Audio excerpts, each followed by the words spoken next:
நடுநாட்டு திருப்பதிகளுள் இரண்டாவது ஊர். திருப்பதி கணக்கில் 42வது திவ்யதேசம் திருக்கோவலூர் ஆயன். இங்கே முதல்ல பெருமாள் கண்ணனாத்தான் இருந்தார்.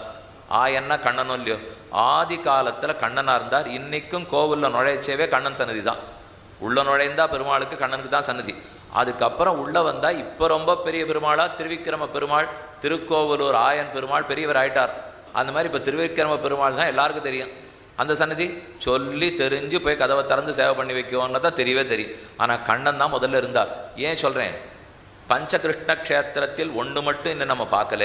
திருக்கோவலூர் கிருஷ்ண க்ஷேத்திரம்னு சொல்லிட்டு சாமி திருக்கோவலூரில் பெருமாள் திருவிக்கிரம பெருமாளாக இருக்கார், நீர் கிருஷ்ணன் கிருஷ்ணன் சொல்லிட்டே இருக்கிறேன்னா கிருஷ்ணனாக தான் இருந்தார் அவர். முதல்ல அவர் தான் இருக்கார். அதுக்கப்புறம் தான் திருவிக்கிரம பெருமாளுக்கு பெருமை. ரெண்டுத்துலேயும் ஒரு ஒற்றுமை இருக்கு. இப்போ உலகம் முழுக்க திருவடியால் தொட்டு தொட்டு தீண்டின அவதாரம் திருவிக்கிரம அவதாரம். ஒரு ஊரா கட்டின்னு தொட்ட அவதாரம் கிருஷ்ண அவதாரம். ரெண்டுமே